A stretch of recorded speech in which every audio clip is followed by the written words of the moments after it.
France Maghreb 2, service, info, musique, divertissement. France Maghreb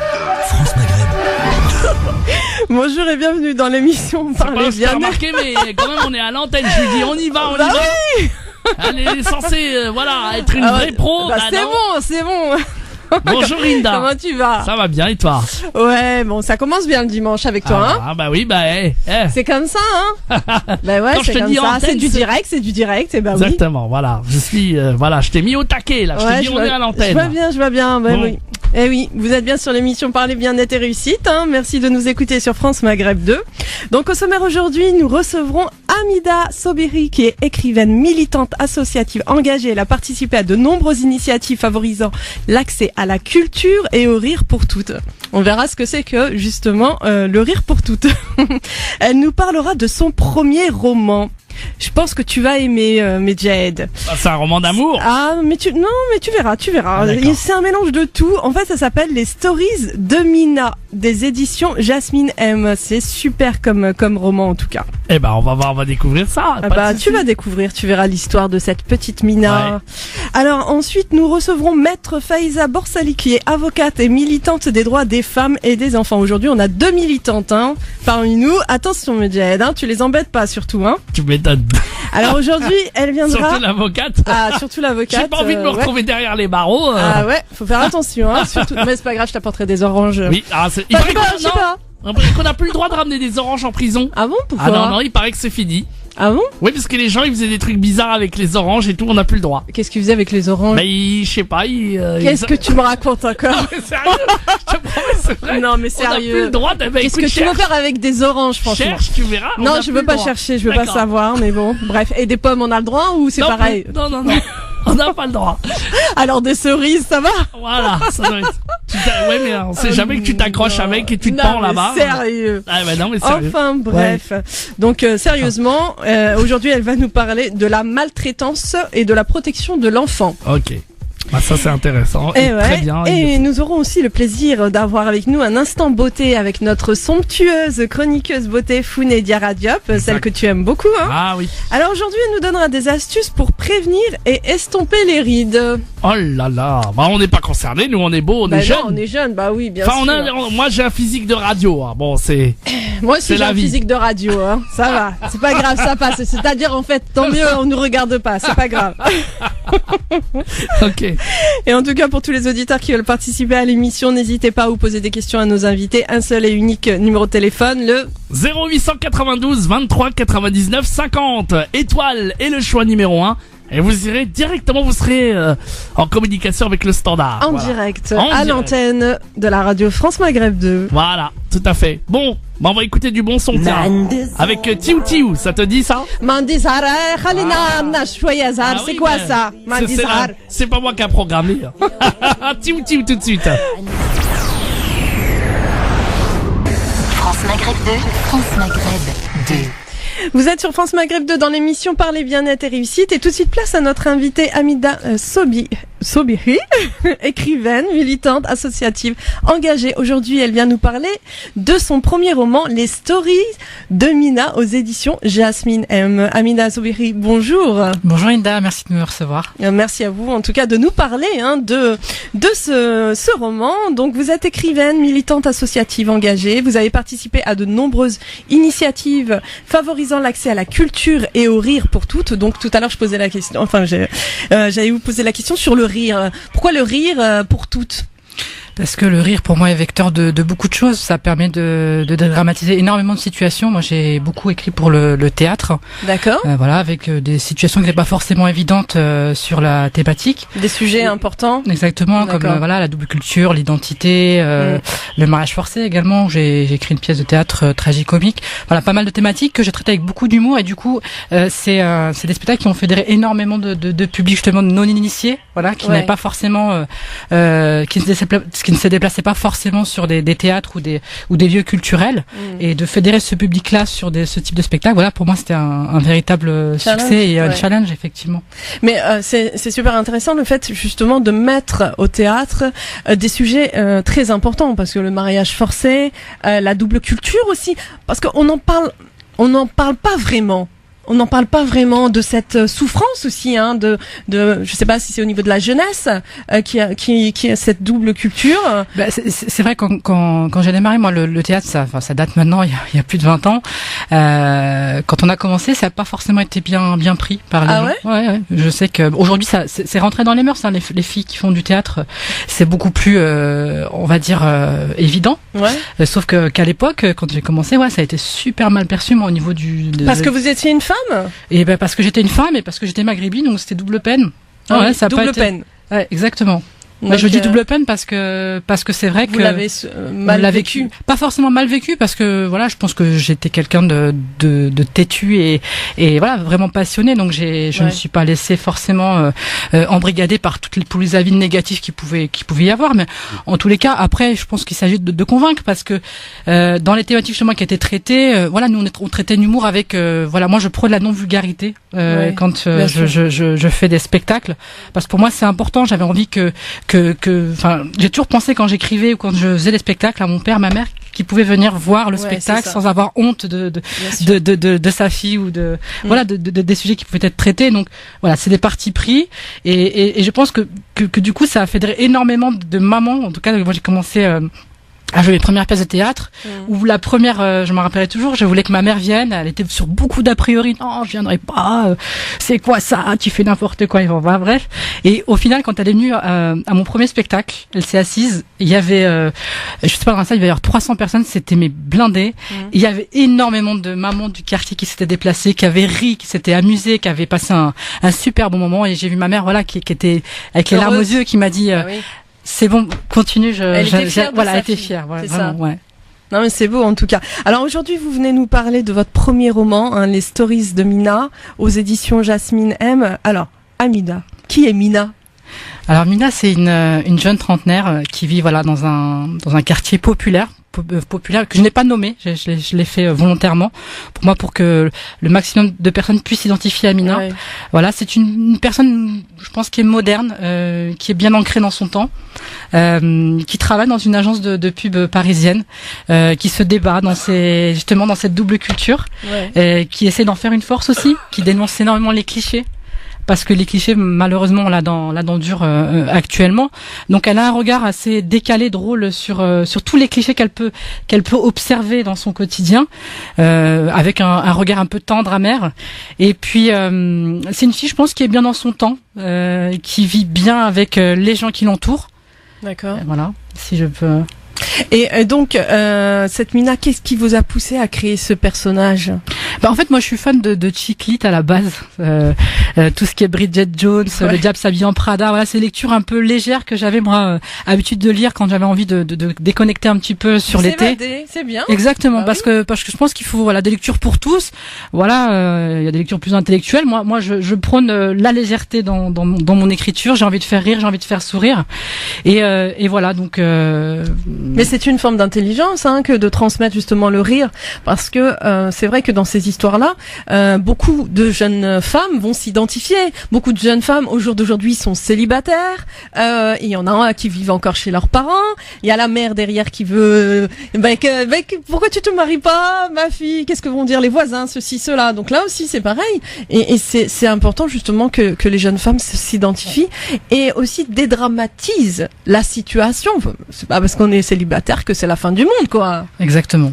Bon après, au final, voilà, elle dans l'histoire du coup, Mina est quelqu'un qui a une grande peine d'amour. Elle a une histoire d'amour assez forte avec avec Ilyes, donc le personnage principal, et qui l'a quitté. Voilà, pour après, je vais laisser les lecteurs découvrir pourquoi. Et au final, voilà, c'est cette histoire d'amour que. Donc il y a quand même une histoire d'amour. C'est la chiclite, c'est l'histoire d'amour avec beaucoup d'humour. C'est ça, c'est le principe. Mais là, la particularité, c'est que justement, j'avais envie d'un personnage qui nous ressemble, d'un personnage contemporain qui vit bien dans son temps, issu d'une double culture parce que c'est pas forcément commun. Moi, voilà, j'aime Bridget Jones, mais c'est des personnages new-yorkaises, anglaises. Moi, j'avais envie d'un personnage qui soit vraiment ancré dans notre réalité, dans celle que l'on vit au quotidien, avec cette idée aussi de s'évader, de rêver à travers ce personnage, parce que il lui arrive des péripéties qui sont plutôt rigolotes, et puis à des moments, je pense c'est quelqu'un d'ambitieuse, donc du coup, voilà, c'est justement de montrer une femme ambitieuse et puis qui vit dans son temps. Exactement. Exactement. Qui a envie de vivre pour elle. Tout à fait. C'est surtout ça, et pas pour les autres.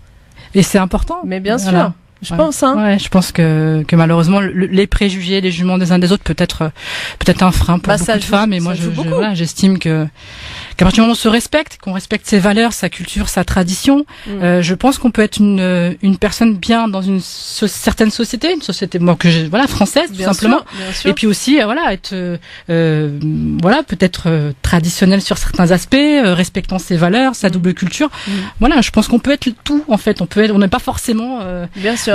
J'ai pas envie de me renfermer moi qu'à une communauté. Moi, j'ai envie d'être beaucoup plus ouverte parce que voilà, je suis quelqu'un de nature plutôt tolérante et j'avais envie que ce personnage soit tolérant aussi, soit ouvert sur plein d'horizons, tout simplement. Exactement, voilà. Sur les autres cultures, sur les autres mondes et puis aussi de s'affirmer, Tout à fait. Et puis je pense qu'on a tous grandi, voilà, avec des gens issus de toute communauté. On a eu plein de copains, ça, chinois, africains. Oui, voilà. de tout. Donc je pense que c'est aussi important de véhiculer ça, ouais. Amida, on va faire une petite pause justement et on va revenir pour parler peut-être du message que vous voulez passer à travers ce roman. France Maghreb 2, France Maghreb 2. France Maghreb 2. France Maghreb 2. Sur 91.3 FM, 91.3 FM à Reims et toute sa région. Ouais, super. Ah non, ça c'est mon papa qui écoutait ça. Oui, la Qaïta. Ah voilà, c'est du bon, hein, ça sera tout à l'heure. Hein. Vous êtes bien sur France Maghreb 2 dans l'émission Parler bien-être et réussite. Donc nous sommes avec notre invitée Amida Sobiri qui est écrivaine, militante associative engagée. Aujourd'hui, elle vient nous parler de son premier roman et on lui souhaite d'avoir plein d'autres romans. Et donc le titre de ce roman, c'est Les Stories de Mina aux éditions Jasmine M. Alors Amida, à travers ce roman, avez-vous voulu faire passer un message ou des messages? Moi, je pense qu'il y a des messages et peut-être réveiller les consciences. Si oui, lesquels? Les messages, non, je pense que c'est plutôt simple. C'est effectivement sur le personnage de Mina, il y a beaucoup de reprises dans le roman. Elle dénonce des clichés, notamment le racisme ordinaire, par exemple. Mais c'est des choses en plus qui sont anecdotiques, parce que c'est des choses qui ont réellement été vécues par mes amis ou moi-même dans l'environnement professionnel, par exemple. Ou par exemple parce que vous n'êtes pas comme les autres, on dit tu n'es pas comme les autres. Tu n'es pas comme les autres quoi? Ouais. Tu n'es pas une arabe comme les autres, voilà. Ça c'est des choses qu'on a régulièrement entendues. Je sais pas si c'est ton cas. En tout cas, moi, ça m'est arrivé à plusieurs reprises. C'est quoi être une arabe pas comme les autres? Ouais. Voilà, ça c'est des choses que je dénonce.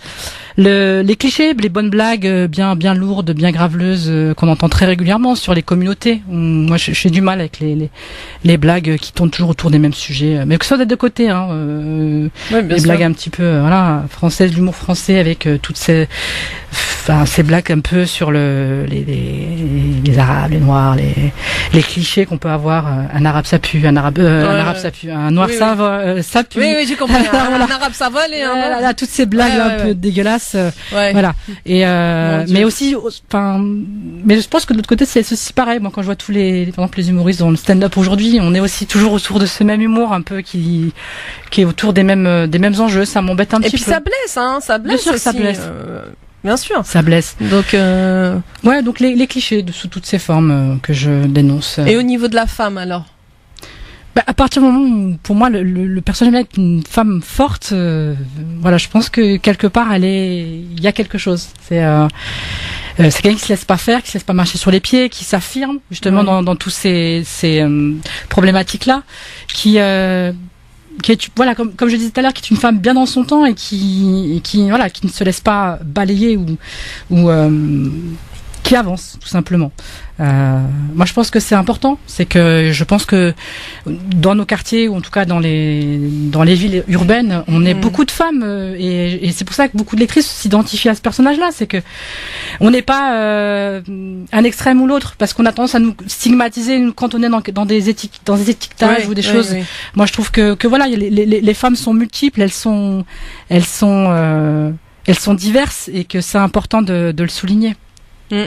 Non, c'est sûr. Et puis bon, ce que j'aime bien aussi dans ce personnage de Mina, c'est, comme vous dites, c'est une femme qui s'affirme, qui sait ce qu'elle veut aussi, hein. Et puis, même dans le monde du travail, c'est aussi faire sa place. Et parfois, c'est difficile. C'est vrai que pour certaines femmes, il y a aussi on parle aussi beaucoup de harcèlement aussi, hein. Tout à fait. Il y a énormément de harcèlement, donc c'est pas facile.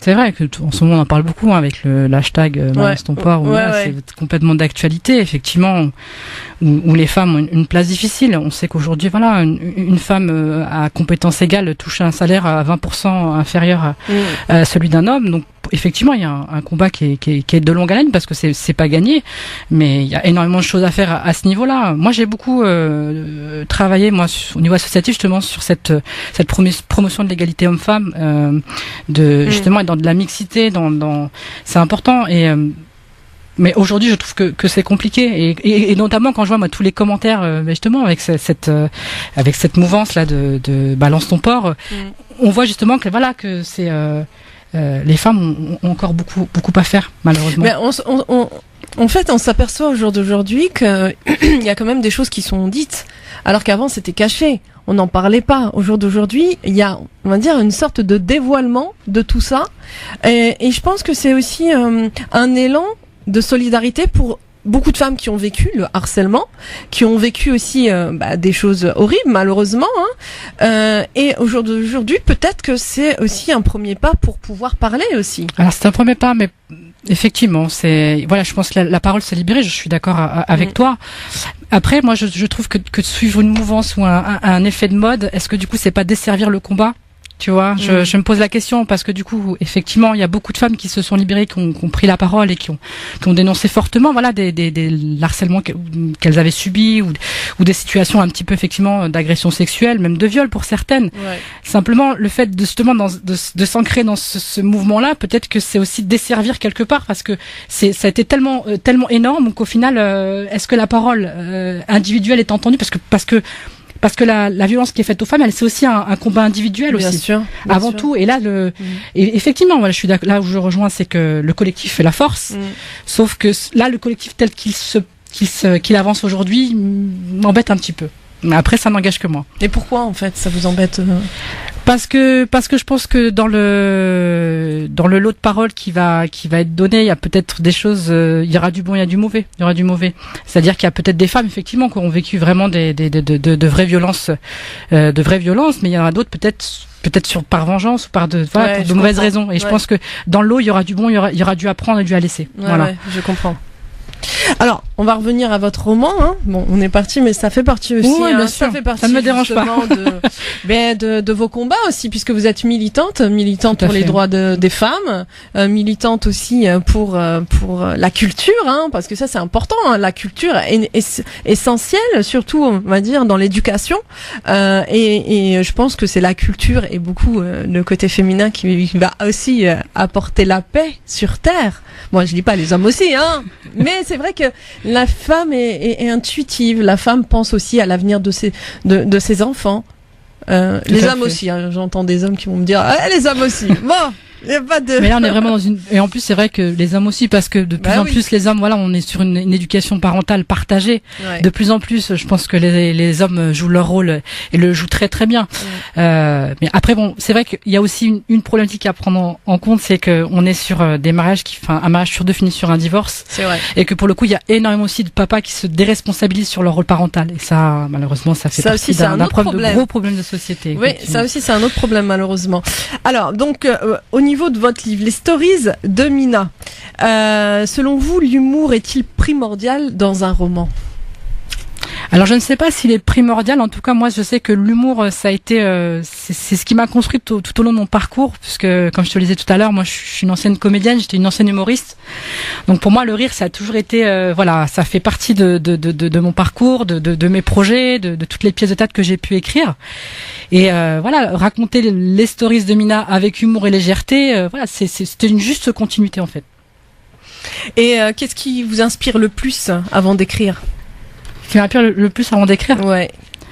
Moi, c'est Bon, les problèmes de société. Ouais, mais c'est l'envie de raconter des choses drôles avant tout, vraiment, D'accord. sans pression. C'est vraiment, j'ai vraiment réfléchi ce livre comme un livre.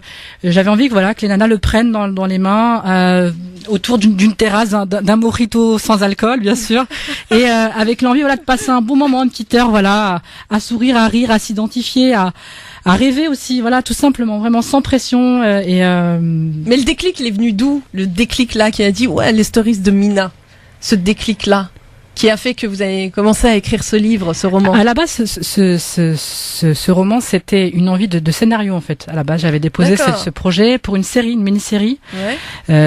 J'avais envie d'un personnage justement différent peut-être. Et donc j'avais proposé à des maisons de production. J'avais des réponses plus ou moins positives. Et ça avait été rangé dans un tiroir, mais cette histoire m'est toujours restée dans la tête en fait, en me disant mais ce personnage il me plaît, je l'aime, je l'apprécie. Qu'est-ce que je fais en faire? Du coup, je l'ai repris. J'ai réfléchi. Je me suis dit pourquoi pas le chroniquer par petite partie, voir ce que ça donne. Est-ce que je vais trouver écho auprès des lectrices, des lecteurs, même parce que c'est aussi ouvert à tous. Bah oui.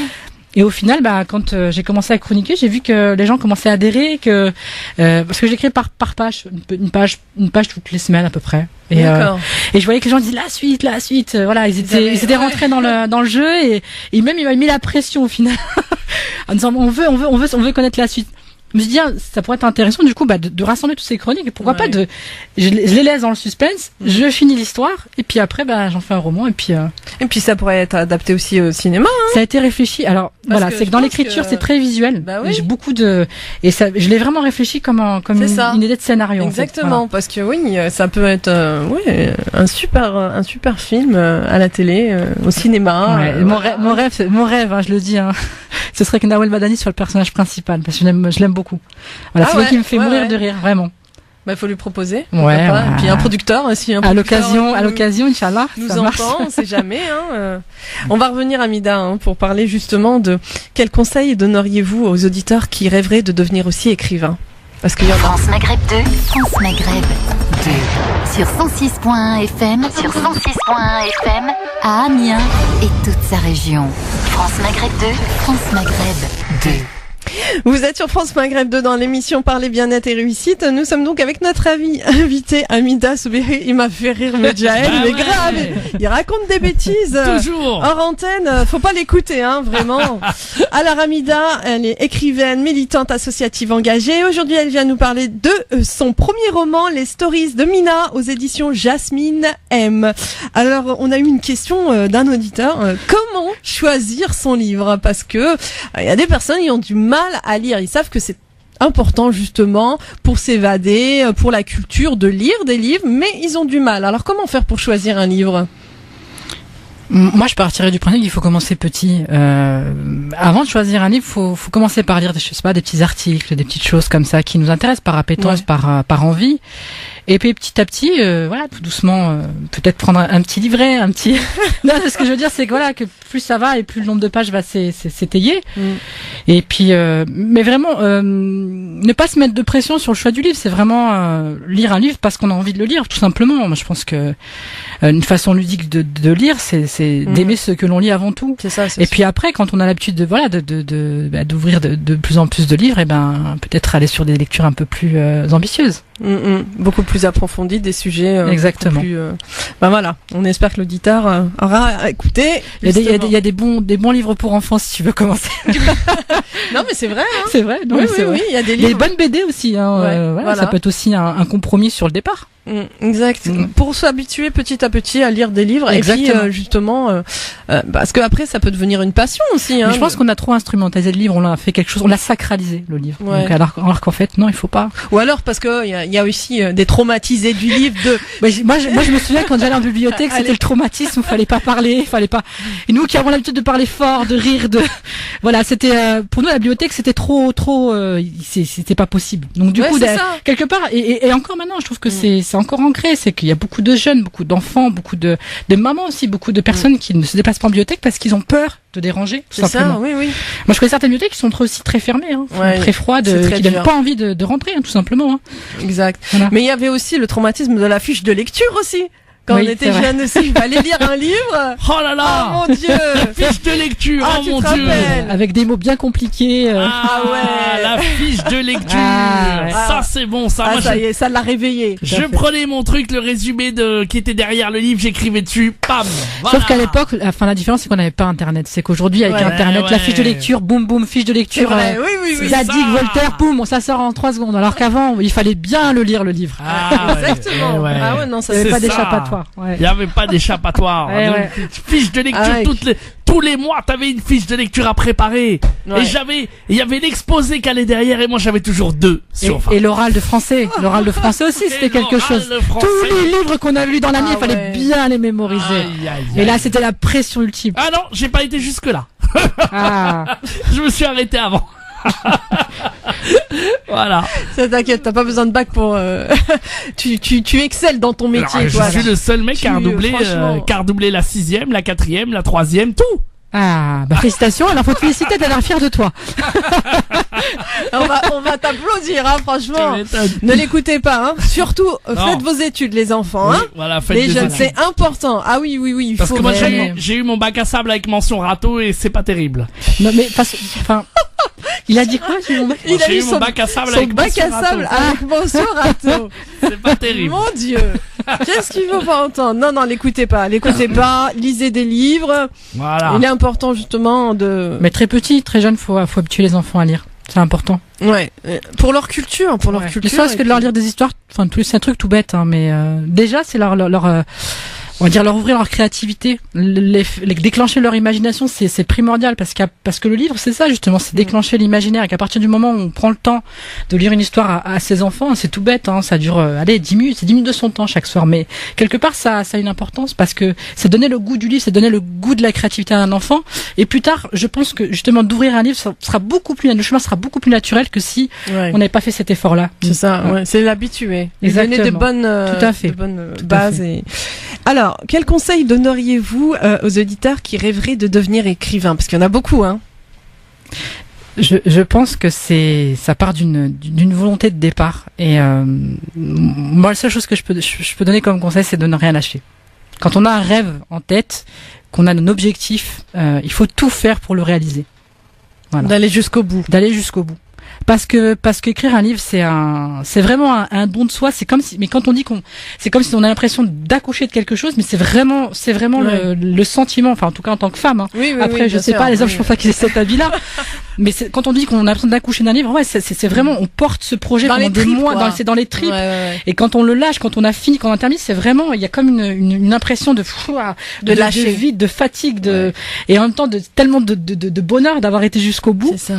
Et puis, il y a l'écrire, et puis il y a aussi faire en sorte que ce soit édité, parce que c'est aussi pas simple. Ça Ouais, aussi, parce c'est qu'il faut trouver l'éditeur. parce qu'il y a des hein. gens qui écrivent ça. Écrire, il y en a tellement de gens qui écrivent, qui sont passionnés d'écriture et qui vont jusqu'au bout de leur projet.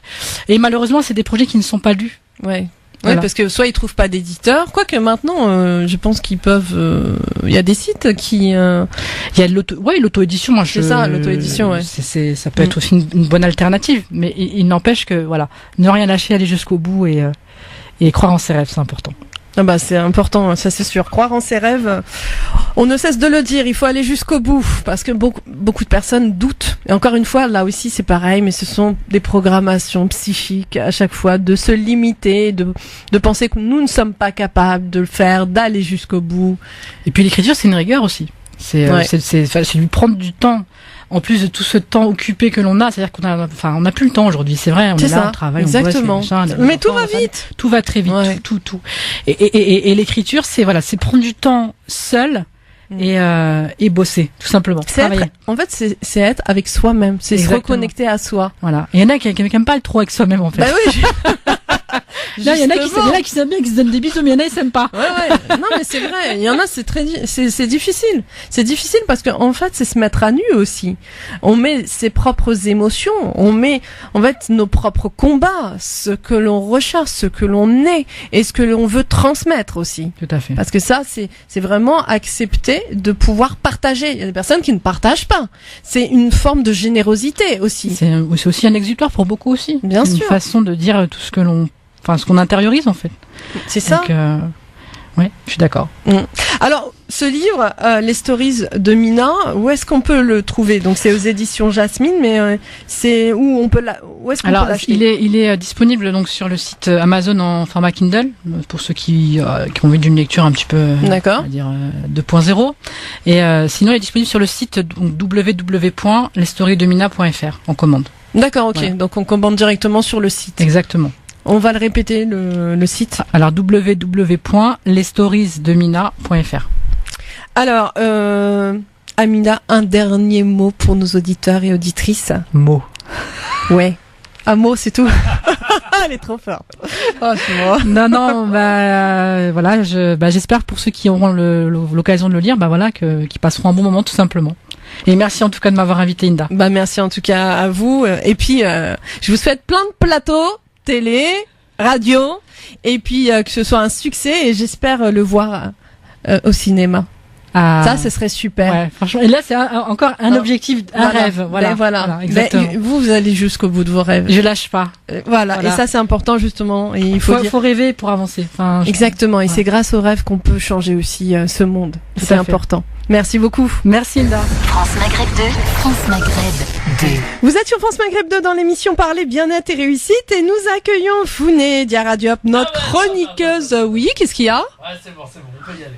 Pourquoi tu me coupes comme ça? Parce que j'avais pas ouvert ça. C'est pas possible. J'avais pas ouvert son truc. Oh là là. Alors je finis. Nous accueillons Founé Diaradiop, notre chroniqueuse beauté. Comment ça va, Founé? Ça va, merci, et toi? Salut Medjaïel. Salut à tous les auditrices et à tous les auditeurs. Oui. Ça va, comment tu vas? Ça va, super. Et vous? Bah ouais, ça va, à part que Medjaïed, il arrête pas de saboter mon émission aujourd'hui. Du tout, il me fait du sabotage. J'ai mis des moufles aujourd'hui pour travailler. Attention, je vais... C'est en fait la demoiselle qui est derrière moi qui me perturbe. C'est ça, ouais, bien sûr. Elle te perturbe. De quelqu'un. C'est jamais de sa faute. Elle est charmante. Tu sais, Medjaïed, c'est toujours la faute des autres, c'est jamais lui, il se remet jamais en question. Ah, si, je me remets en question quand même. Bon, j'espère, quand même. Bah oui, et quand j'entends Founé, d'ailleurs tu m'as manqué, t'es pas avec nous aujourd'hui, Founé. Voilà. Je suis avec vous. Ah bah oui. Elle est toujours avec nous. Elle est toujours avec nous quand même. Arrête de dire n'importe quoi. J'aurais voulu qu'elle soit plus près encore, voilà. Je vous dis. Non, vaut mieux pas qu'elle soit trop proche de toi. Non. Vaut mieux pas, parce qu'attention, je vais sortir là. Non, sans rien, on enchaîne. Attention, je vais prendre derrière, il y a le fouet. On enchaîne alors. C'est parti. Alors aujourd'hui, tu vas nous donner des conseils pour prévenir et estomper les rides. Voilà. Oui, c'est ça, oui, voilà. Parce qu'à partir de 30 ans, en général, on commence à voir l'apparition de quelques rides. Des rides d'expression ou des rides qui apparaissent par-ci par-là sur la peau du visage et également sur le corps. Voilà, donc il y a des moyens sur le corps aussi, des rides. Le corps est ridé, souvent plus on prend de l'âge, on a le décolleté qui a des rides, les bras, le corps vieillit aussi. Bah ouais, c'est normal. Tout vieillit. C'est normal, voilà. Votre cerveau aussi vieillit, il y a moins de neurones et c'est comme ça. Bah oui, bon, je sais pas pourquoi je parle de cerveau, mais bon. Avec les rides, alors, explique-nous tout. Alors, plus la peau est mate et moins les rides apparaissent rapidement. Donc, plus la peau est claire, hélas, les rides apparaissent beaucoup plus rapidement. Il existe certes des crèmes anti-rides, mais il y a aussi des produits naturels pour nous aider à retarder leur apparition ou à les atténuer. Ok. Alors, je vais vous donner une recette de masque. Ouais. À base de blanc d'œuf. Ah ouais, je note. Blanc d'œuf, ok. Voilà. Attends, alors, je note bien. Voilà, c'est bon. Notez bien, voilà. Mais Jaël, tu notes aussi? Évidemment, non, Jaël, il a pas besoin, lui. Lui, il a du succès sans blanc d'œuf, c'est pas la peine. Oh là là, arrêtez, j'ai rougi. C'est très simple, la recette. Ouais. Juste ajouter une petite pincée sur le blanc d'œuf et le monter en neige pour avoir une texture très soyeuse et onctueuse. Ensuite, on applique ce blanc d'œuf monté en neige sur le visage pendant 20 minutes. Cela va permettre de resserrer les pores de la peau et donc d'atténuer les rides. Donc en clair, blanc d'œuf, monté en neige. Voilà. On laisse poser pendant 20 minutes sur le visage. Exactement. Et ça va permettre de resserrer. Et en fait, ça va tirer la peau, quoi. Oui, voilà. C'est comme un lifting, un petit lifting naturel. Ok, super. Voilà, c'est ça. Voilà. Okay. On a aussi l'avocat. Ouais. qui est excellent parce qu'il est enrichi en vitamines B, C, K, en zinc, en sélénium, etc. Donc il a tout plein de vertus qui vont aider à augmenter la souplesse de la peau et la rendre plus jeune. Donc on va écraser la chair d'un avocat et l'appliquer en masque sur la peau. Voilà, vous pouvez rajouter quelques gouttes de citron également à l'intérieur pour éviter que l'avocat s'oxyde. D'accord. Et voilà, appliquer juste simplement sur la peau. Là, vous allez voir les effets immédiatement. Combien de temps on me laisse? 20 minutes également. Ok, laissez poser 20 minutes, ok. Voilà. On a aussi la papaye. Ah, la papaye, je préfère la manger, hein. Ah, je vais te dire l'avocat Voilà, aussi. oui, l'avocat aussi, d'accord, mais t'es bon. gentil, toi. Moi aussi, je préfère de manger l'avocat et la papaye. Mais bon, c'est pour la bonne cause. Et puis voilà, c'est moins cher qu'un masque anti-rides qui va nous coûter très cher et qui sera pas forcément plus efficace. Ouais, puis il y a plein de masques au caviar et tout, hein. Ouais, voilà. C'est la mode, hein. Voilà. Oui. Ouais. Alors, la papaye, 50 € pour 4 applications, donc voilà, le choix est vite fait. Ouais. Bon, alors la papaye, donc elle est riche en vitamine A, et ça c'est vraiment un excellent anti-rides qui va vous aider à éliminer les cellules mortes. Donc à appliquer pareil, 10 à 15 minutes environ sur la peau. D'accord. Donc on n'est pas obligé d'en prendre beaucoup, hein, on peut manger la papaye et utiliser un petit peu le restant sur la peau. Ok, pareil, on pose un masque. 10 à 20 minutes sur un masque. Voilà, à peu près, voilà. On laisse sur la peau, Ok. et ça va vraiment avoir un effet sur les cellules mortes. Donc les cellules mortes ternissent le visage. Donc là, une fois qu'elles vont être éliminées grâce à ce masque, et là vous allez voir que votre peau aura beaucoup plus d'éclat. Mhm. Et voilà, vous verrez, c'est super. On peut faire le masque à la papaye et après faire le blanc d'œuf? Ou c'est un peu trop? Oui, ça fait un peu trop. Je pense qu'il faudrait faire même l'inverse. Donc, L'œuf a une action un peu nettoyante, donc on peut faire la recette, avec le blanc d'œuf et après appliquer le masque à la papaye. d'accord. Et sinon, on fait ça une fois par semaine? Voilà, une fois par semaine. On alterne? Au choix. On alterne. Oui, on peut alterner, voilà. On alterne selon ses goûts, on peut alterner, voilà, selon les besoins de la peau. Ah, super, ok. Voilà. Après, vous pouvez utiliser le soir, avant de dormir, plutôt le soir, de l'huile de coco. Ouais. Voilà, sur le visage. Donc ça, c'est un excellent anti-rides. Donc tous les soirs, hein? Ouais. Tous les soirs, voilà. Vous pouvez également utiliser l'huile de coco pour vous démaquiller. Donc c'est très efficace même sur le maquillage waterproof. D'accord. Et également l'appliquer avant de vous coucher. Ça va vraiment vous donner une bonne mine le matin. Ok, super. Voilà. Et le beurre de karité également. Bah oui, on n'oublie pas, hein, le beurre de karité, Bah oui, c'est le beurre de important, karité, ça, hein, excellent, parce hein, que voilà. le beurre de karité, on peut le mettre partout, hein. C'est un élixir de jeunesse. Hein. Ah bah voilà. Bah Voilà, oui. un élixir de jeunesse. Donc. J'aime pas le beurre. On t'a pas dit de le manger. On dirait pas Medjaev, hein. Bah, je vous assure, j'aime pas du tout le beurre. Tu sais quoi, lui, tu lui Ouais. mets un masque merguez, il est content, tu sais, parce que lui, il aime les merguez.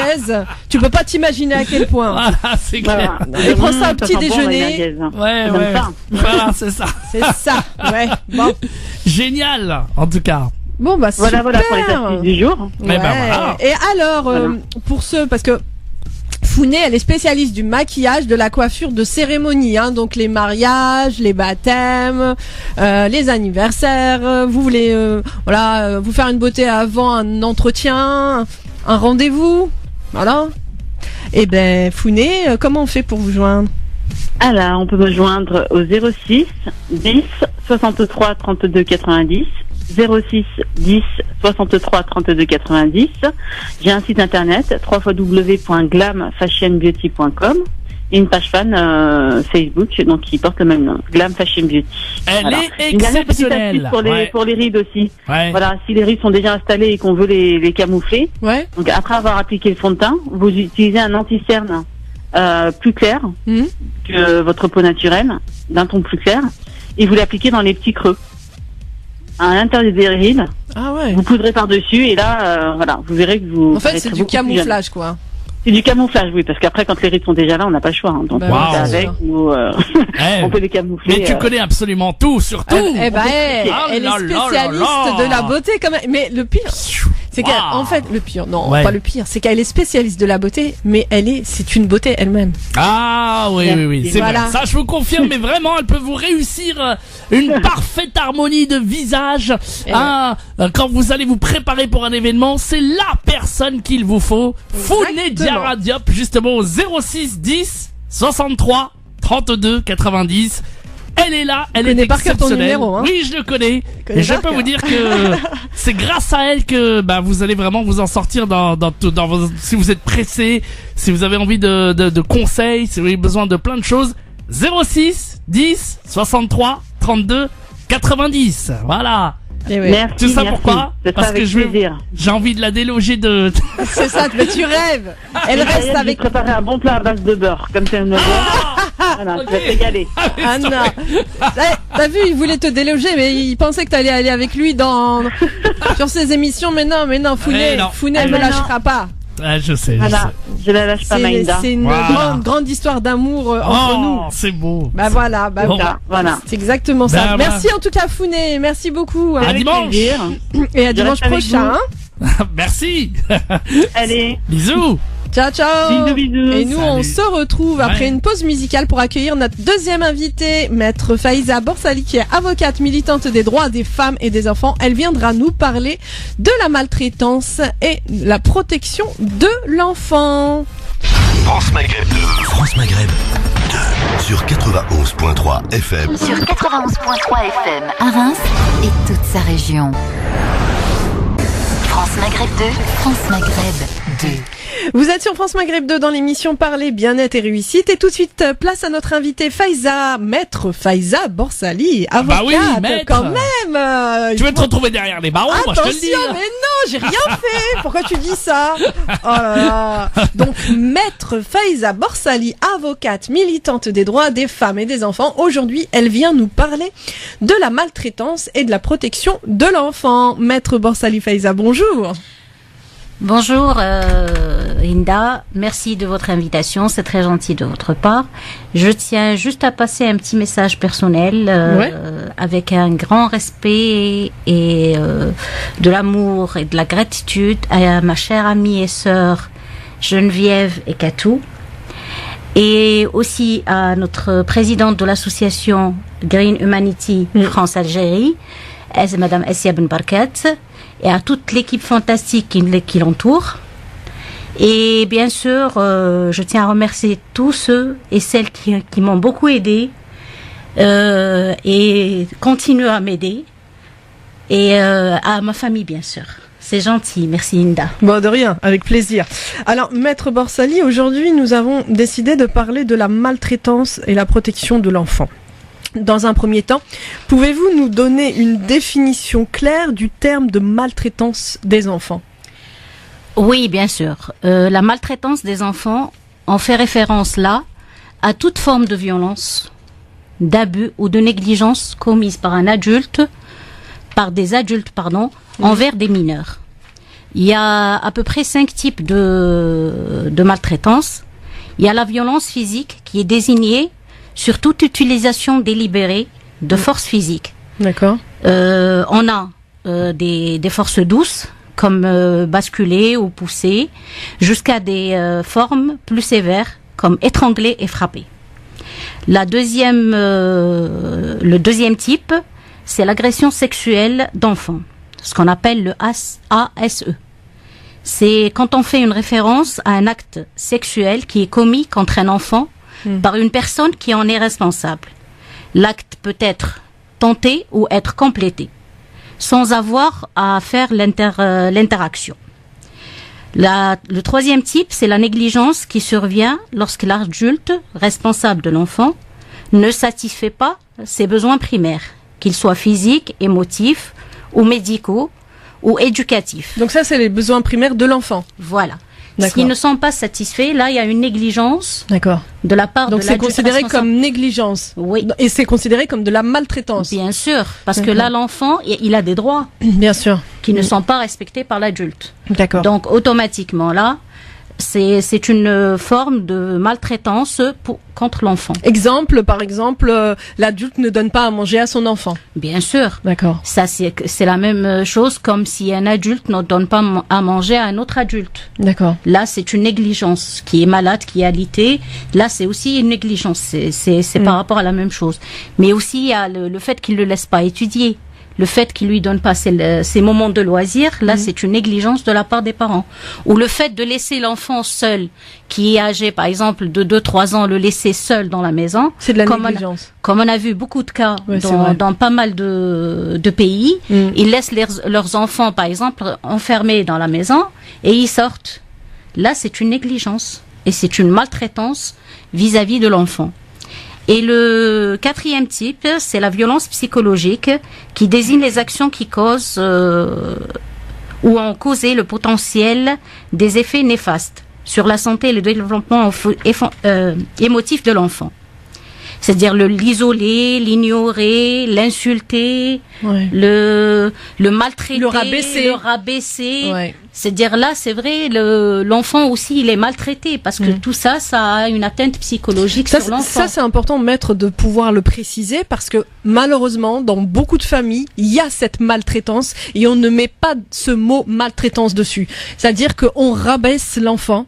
Tu es nul, tu n'arrives à rien, et c'est de la maltraitance psychique. Oui, et c'est une maltraitance au quotidien qui influe l'enfant et qui va le programmer. Voilà, et qui va l'influencer dans son éducation et dans son mental et tout ça. C'est très important de dire à ton fils ou à ta fille, par exemple, tu réussis, tu fais un effort, au lieu de lui dire toi tu es nul, tu ne sers à rien, tu rates tout. C'est ça. C'est incroyable quand on voit des parents faire ça avec leurs enfants. On n'arrive pas à comprendre comment qu'ils ont aucune admiration ni rien. Un enfant, il est là, on peut pas lui demander de faire plus que ses capacités. Bien sûr. Un enfant, il a certaines capacités. On a des enfants qui sont très doués, et on a d'autres qui le sont pas. Alors des fois, on voit les parents qui comparent les deux enfants. C'est vrai. L'un qui est doué et l'autre qui l'est pas. Exactement. Donc, écoute, mais ton frère, il est mieux que toi, ta sœur, elle est mieux que toi. Et là, ça a une certaine influence psychologique. C'est un traumatisme. Oui, c'est un traumatisme qui est maintenant, qui se nourrit de fur et à mesure avec l'enfant. Plus il grandit, plus plus il a des trucs négatifs en lui. Et puis, ça crée de la jalousie entre frères et sœurs aussi. Et automatiquement, ça c'est sûr, ça va créer des jalousies, ça va créer des trucs très intérieurs. C'est ça, des troubles. Des troubles intérieurs, et ça peut même aller à haïr l'un va haïr l'autre sans qu'ils le veulent. Exactement. Parce qu'il y a une certaine concurrence entre les deux. Chacun d'eux veut montrer qu'il est le mieux, qu'il est là. Mais malheureusement, c'est les parents qui sont responsables au départ de cette situation. De ce mal-être-là, bien sûr. Voilà. Et puis, et aussi cet enfant, il va grandir et à l'âge adulte, il va avoir des problèmes psychologiques des fois, et il va aussi avoir un mal-être, un manque de confiance en lui. Oui, et c'est ça le plus difficile. Ben oui. Parce que pour rattraper tout ce manque de confiance et pour rattraper toute cette harmonie cette paix avec lui-même, c'est ça. Il faut beaucoup de travail. Bien sûr.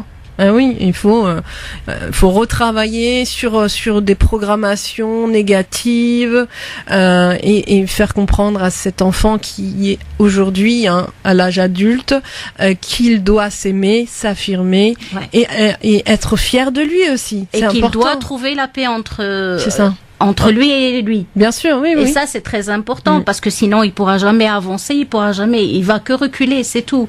Parce qu'il aura toujours le sentiment d'être rabaissé et d'être inférieur. C'est ça. Et ça, et c'est pour ça qu'on a désigné ça comme une certaine violence psychologique sur l'enfant. D'accord, ça c'est intéressant. Je ne savais pas justement que c'était caractérisé. On peut être condamné pour ça? Il y a certaines condamnations, mais pas toutes. Parce que là, il y a des conventions. Certains pays ont adopté ces conventions et d'autres ne les ont pas adoptées. Donc, ça dépend des pays. Okay. On va en parler justement. Voilà, exactement. Ça. Et il y a une autre forme de violence aussi, c'est la violence conjugale, ce qu'on appelle le WC. Alors, le WC, c'est aussi ce qu'on appelle aussi la violence domestique. Elle est considérée comme une forme de maltraitance parce que les enfants qui y sont exposés présentent des problèmes similaires à ceux qui sont directement victimes de violences physiques. Oui, bien sûr, parce que l'enfant, il va prendre sur lui. Il voit son père taper sa mère ou il voit sa mère taper, parce qu'il y a des femmes aussi qui tapent les hommes. Hein. Oui, bien sûr, c'est des deux côtés. Ah oui, des deux côtés. C'est des deux côtés. Et l'enfant va grandir avec la violence en pensant que c'est normal. Voilà. Et c'est pour ça que quand on revient à l'étude psychologique, pénale psychologique, c'est-à-dire on a toujours des antécédents dans l'enfance qui ont fait nourrir, qui ont été faits pour nourrir tout ça, Bien sûr. qui ont été là pour nourrir ça. Ouais. C'est-à-dire la violence, la maltraitance des parents ou la violence conjugale entre les deux parents. Par exemple, l'enfant voit ses deux parents se taper l'un sur l'autre. Là, c'est une image qu'il garde. Ouais. Des fois, on a l'impression que l'enfant ne comprend pas ou ne peut pas comprendre, mais on se trompe. L'enfant, il est très intelligent. Bien sûr. Même à l'âge de 2-3 mois, il est intelligent, il est là. Ouais. Alors, il y a eu des études scientifiques qui ont prouvé que l'enfant, quand il est avant sa naissance, quand il est encore un fœtus, il ressent certains sentiments que la maman ressent. Et ça reste dans sa son mémoire et dans inconscient son et tout. inconscient, Bien sûr. qui est là, qui peut se manifester à n'importe quel moment à son âge adulte, Ouais. sans qu'il ait une explication à tout ça. C'est ça, exactement. Ah oui, puisque ce sont des mémoires. Ouais. Et ce sont ces mémoires qui vont programmer l'enfant, enfin le fœtus, ensuite l'enfant et ensuite l'adulte. Et ça, c'est vraiment important. D'où la responsabilité de chaque parent lorsqu'il se dispute, de pas se disputer devant les enfants, Ouais, de pas insulter, parce que l'enfant va grandir en pensant que c'est une forme d'amour et que l'amour, c'est se frapper. Et donc lui, il va penser que pour être aimé par sa femme, il va devoir la frapper. Ouais. C'est ça aussi, ce sont des programmations erronées. Ouais. Ouais, Mais ouais. c'est ça le hic dans toute l'histoire. Le C'est-à-dire, danger, ouais. le problème, c'est que l'enfant a appris tout ça en étant éduqué par ses parents de cette façon. C'est ça. Et c'est ça ce qu'on appelle une violence et une maltraitance de l'enfant. C'est-à-dire, dès son jeune âge, l'enfant a été maltraité dans son éducation. Ouais, exactement. Et ça a l'influence à l'âge adulte, sans des fois qu'il ait une explication. Hein. Bah C'est oui, ça, le bien sûr, problème. mais puisque ce sont des phénomènes inconscients. Voilà. Donc lui, même quand il était en tant que fœtus, et ça c'est important de le comprendre, c'est une mémoire. Et en étant fœtus, l'impact, parce que beaucoup pensent que il est juste dans le ventre, il n'y a pas d'impact, mais s'il y a un impact, il faut prendre conscience que le fœtus ressent tout, il entend tout. Ouais. Ça a été prouvé que l'enfant va entendre. Lorsque par exemple il entend la voix de sa maman qui lui parle ou son papa qui lui parle et qui caresse le ventre, eh bien il y a un contact qui se fait et il se sent rassuré. Mais s'il entend que des cris, Il n'est jamais rassuré. il va avoir peur, il va grandir avec des peurs. Et c'est là où est la première étape de la violence psychologique. C'est ça, exactement. Ouais. C'est super intéressant en tout cas, maître. On va revenir après une pause parce que ça c'est important justement que les gens comprennent, parce que c'est vrai que malheureusement c'est une forme, c'est aussi une question d'éducation, parce qu'à l'époque aussi cette éducation c'était la manière de dire je t'aime. Mais au jour d'aujourd'hui, il est important de déprogrammer ça parce que ce sont des formes pensées qui sont autodestructrices. Oui, bien sûr, parce que le contexte n'est plus le même. Exactement. Le contexte il y a 10 ans, il y a 20 ans, il y a 30 ans, il y a 50 ans n'est pas le même qu'aujourd'hui. C'est ça. Aujourd'hui, c'est tout un autre contexte. Il y a les médias, il y a la radio, il y a l'internet, il y a beaucoup d'options. Bien L'enfant, il est il est très ouvert au monde. Ouais. Donc il voit tout ce qui se passe. C'est pas comme dans le temps où il y avait juste c'est ça, des messages qui passaient par le biais des pigeons. C'est pas la même chose. Ouais, c'est pas la même chose. Et puis il y a besoin aussi, l'enfant a besoin de tendresse, d'amour, mais de l'amour à la fois affective, c'est-à-dire par le toucher. On prend l'enfant dans les bras, on lui dit je t'aime. Ouais. Parce que ça aussi, il y a beaucoup de familles malheureusement qui n'ont pas appris à dire je t'aime. Et à un moment donné, l'enfant il grandit en pensant que ses parents ne l'aiment pas, alors qu'en réalité, par exemple, s'occuper de son enfant, lui donner à manger, l'habiller, c'est la forme d'amour des parents, mais qui n'expriment pas. Au jour d'aujourd'hui, nous vivons une ère où l'enfant a besoin d'entendre. Je pense. On va revenir, maître Borsali, on va revenir. France Maghreb 2, France Maghreb 2. France Maghreb 2. France Maghreb 2. Sur 105.1 FM. Sur 105.1 FM à Dijon et toute sa région. Vous êtes sur France Maghreb 2 dans l'émission Parler bien-être et réussite. Nous sommes donc avec notre invitée, maître Faiza Borsali, qui est avocate militante des droits des femmes et des enfants. Aujourd'hui, elle vient nous parler de la maltraitance et de la protection de l'enfant. Donc, on a vu ensemble, je pense, 5 formes de maltraitance de l'enfant. Alors, quelles sont les différentes lois gérant la maltraitance dans différents différents pays, parce que vous avez parlé que en fonction des pays, il peut y avoir des lois différentes, et surtout aussi donc ces pays vont par exemple certaines lois vont pas être appliquées dans un autre pays, vont être appliquées dans. On vous écoute justement sur ça. Justement, je m'excuse Inda, mais je vais juste donner une information. C'est à peu près, il y en a 40 millions d'enfants qui sont actuellement victimes de maltraitance dans le monde. C'est énorme, 40 millions. Ouais, et ça c'est énorme. Ça c'est pour les enfants qui sont signalés. Voilà, parce qu'il y en a qui sont pas signalés. Voilà, c'est ça ce qui est effrayant quand même, parce que là quand on dit 40 millions d'enfants qui sont victimes de maltraitance, là on est vraiment, et la négligence étant la forme la plus fréquente dans ces statistiques. C'est ça. Donc là, on parlait tout à l'heure de la négligence, c'est-à-dire quand on laisse l'enfant tout seul, ou alors qu'on s'occupe pas bien de ses besoins primaires. Exactement. Ça aussi, c'est important. Et il est important justement de dire, parce que parfois certains parents peuvent s'énerver à cause de l'enfant qui est difficile et qui malheureusement, comme on parlait tout à l'heure, c'est culturel. Vont dire t'es nul, tu arriveras pas. Donc en fait, il faut bien que les parents comprennent l'impact de leurs mots sur l'avenir de leurs enfants. Ouais. Ça c'est important. Je suis d'accord avec toi Hinda, et le plus important c'est que là les parents doivent maîtriser leur colère avant de se prononcer. Ouais. Donc là, s'ils ont besoin d'un traitement spécial ou d'un suivi spécial, ils n'ont qu'à le faire. Comme ça, il y aura moins de maltraitance vis-à-vis de l'enfant. C'est ça. C'est-à-dire, il faut commencer par soi. Ouais. Il faut se soigner autant et en étant adulte pour arriver à élever ses enfants dans le plus grand calme et dans la plus grande paix. Et ça, c'est très important parce que les enfants sont le fruit de l'avenir. Exactement. Si on leur transmet les bonnes manières, on va réussir. Mais si on leur transmet les mauvaises manières, on peut pas réussir. C'est comme dire que l'enfant, c'est une page blanche. Ouais. Tout ce que tu écris reste. C'est ça. Donc il faut vraiment bien écrire. C'est très très important. Encore une fois, il faut vraiment faire attention à ce qu'on dit, à ce qu'on fait devant les enfants. Et si on veut réellement donner toutes les chances à nos enfants, eh bien, il faut leur donner beaucoup d'amour, les valoriser. Jamais rabaisser, parce que on a l'impression que c'est anodin alors que pas du tout. Ça détruit vos enfants. Encore une fois, je le dis d'une manière où ça me prend aux tripes, mais ça détruit vos enfants. Dites-leur que vous les aimez. Dites-leur que justement ils sont merveilleux, même s'ils ont fait des bêtises. Mais vous pouvez parler, mais d'une manière à leur ouvrir, leur dire ça, c'est pas bien, ceci, cela, mais jamais rabaisser. Justement, mais écoute, Hinda, les enfants sont là pour faire des bêtises. C'est les parents qui doivent les corriger.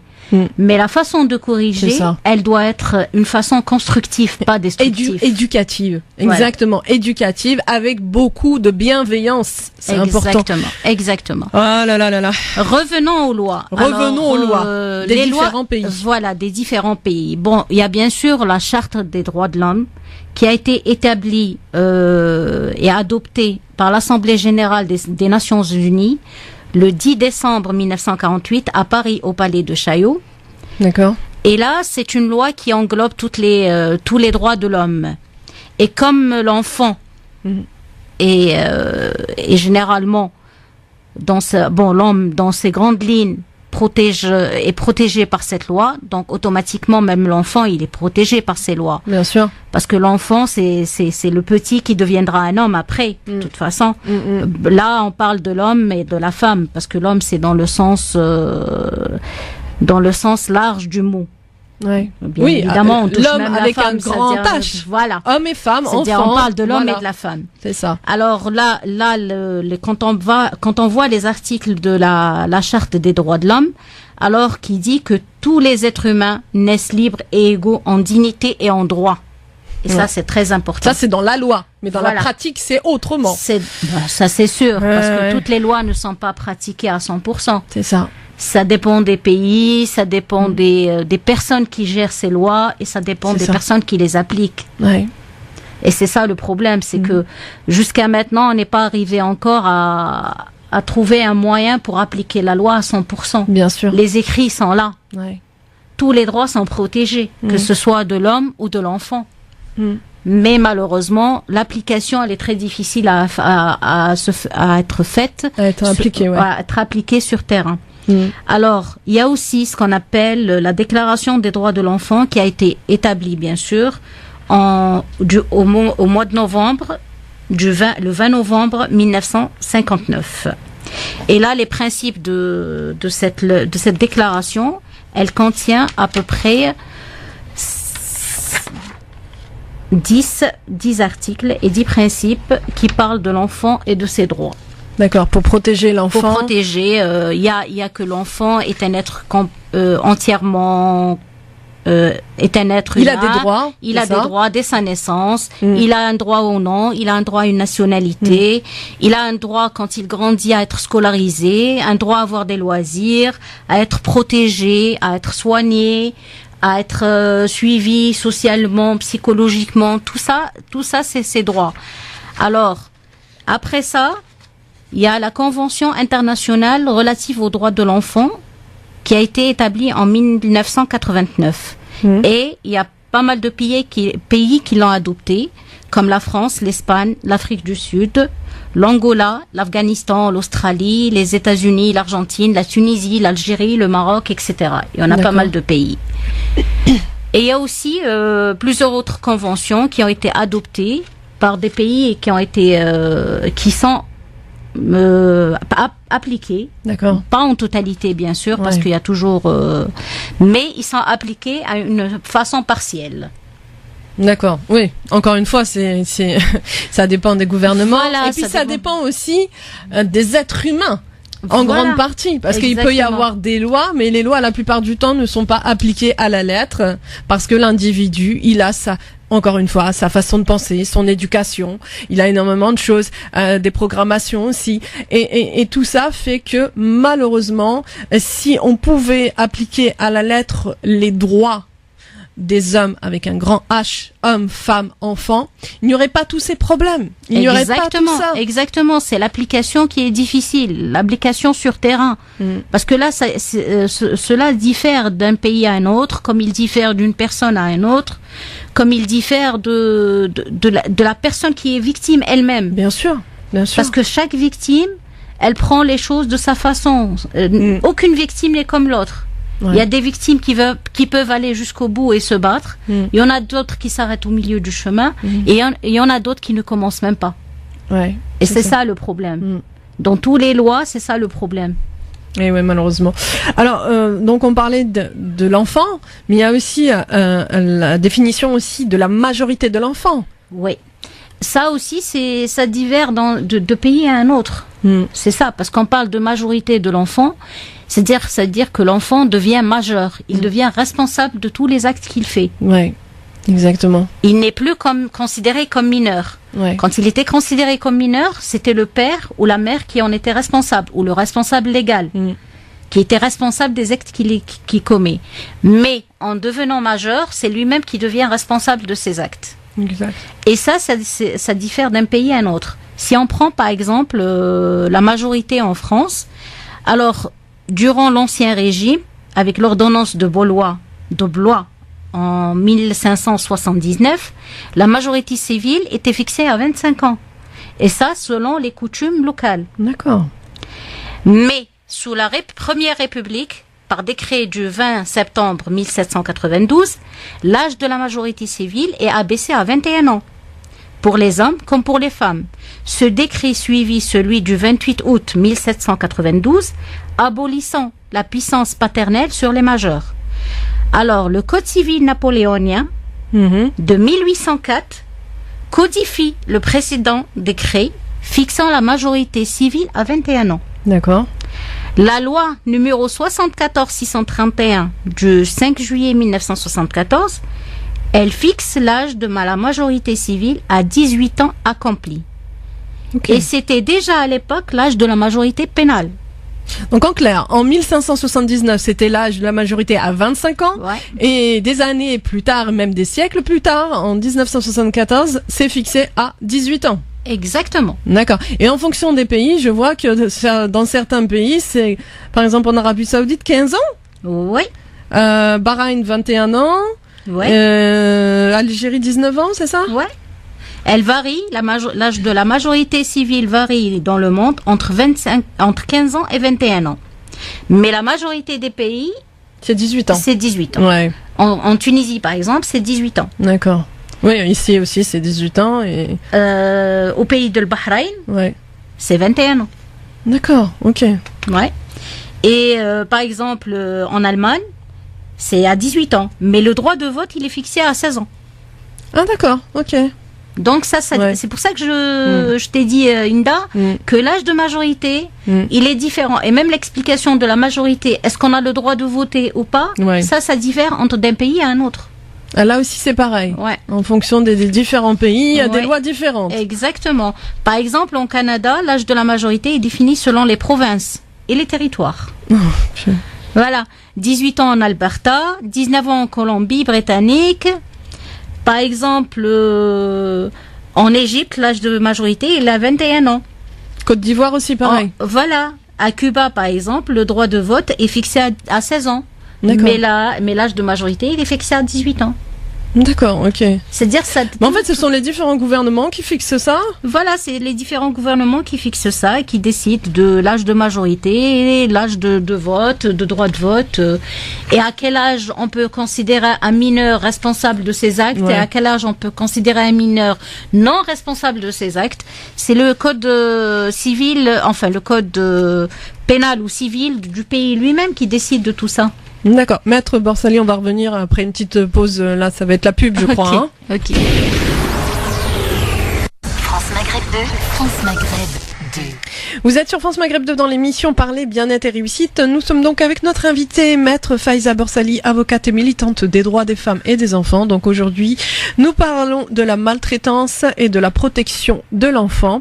Maître Borsali, comment protéger les enfants et prévenir la maltraitance ?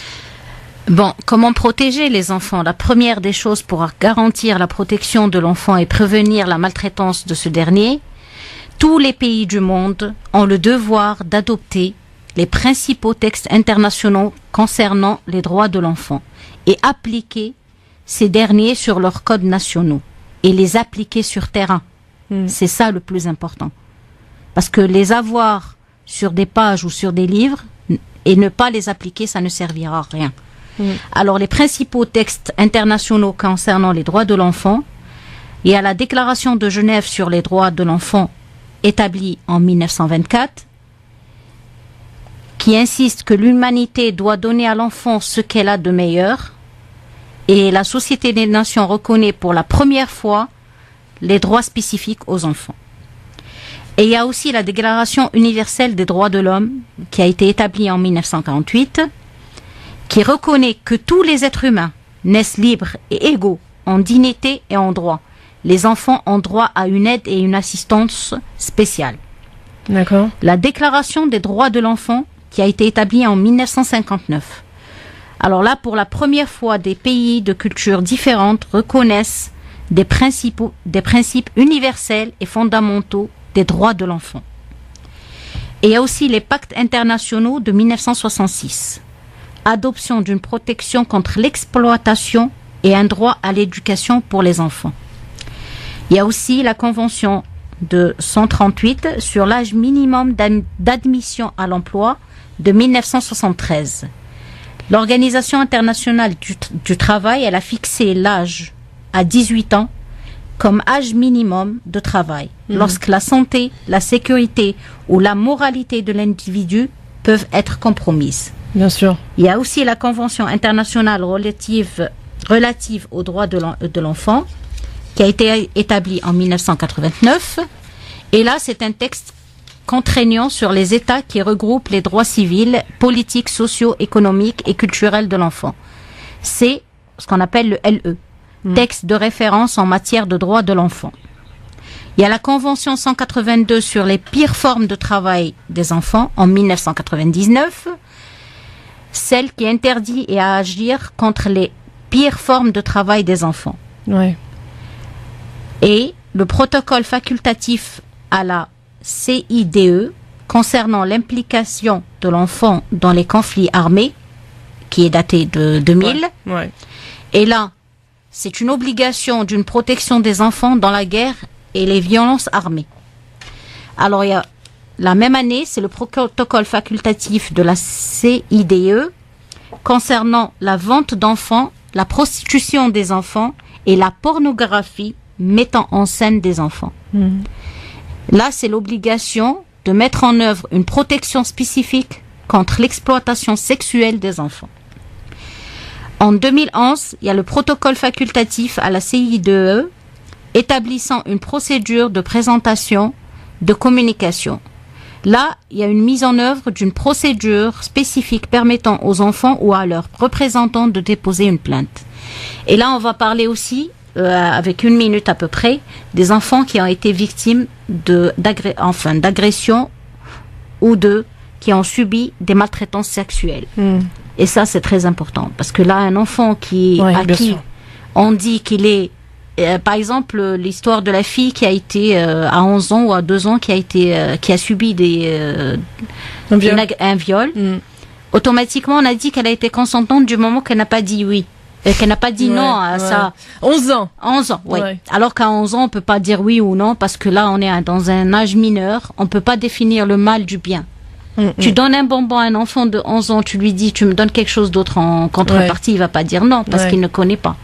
Et là, c'est très important. C'est pour ça que je t'ai dit que c'est les adultes qui appliquent la loi. Et c'est les adultes qui gèrent tout. On peut pas dire à un enfant, c'est de ta faute. En clair, en fait, il faut vraiment que les adultes prennent conscience de l'impact de leurs mots et de leurs actes au niveau de l'enfant. Parce qu'ils sont en train de façonner les adultes de demain et en fonction de comment ils le vont, s'ils respectent ou pas l'enfant, les droits de l'enfant, s'ils bafouent justement l'enfant, si les enfants sont maltraités, que ce soit verbalement, psychologiquement, sexuellement, ces enfants pourront plus tard être des adultes psychologiquement et psychiatriquement malades. Atteint. Et donc la responsabilité vient aussi au-delà de l'adulte, vient de la société et vient justement du système lui-même. Il est important de mettre en application ces lois. Exactement, Hinda. Le plus important, c'est que l'adulte doit se soigner lui-même s'il est malade pour faire passer le bon message à ses enfants. Merci beaucoup en tout cas, Maître Borsali. Merci de votre présence pour ce sujet qui nous touche tous. Donc, préservez vos enfants, aimez vos enfants, c'est très important. Et surtout, il est important justement de les valoriser. Voilà, si vous voulez vraiment que vos enfants réussissent dans la vie, valorisez vos enfants. Bon, moi j'en profite pour remercier tous nos invités, Hamida Sobiri. Je vous conseille donc de lire son livre Les Stories de Mina des éditions Jasmine M. Maître Borsali, Faiza, merci. Un petit coucou aussi à Christine de Paris 15e. J'avais promis de faire un petit coucou à Christine. Sans oublier notre chroniqueuse Founé Diarra Diop, Medjahed à la technique. Merci beaucoup, et Hinda.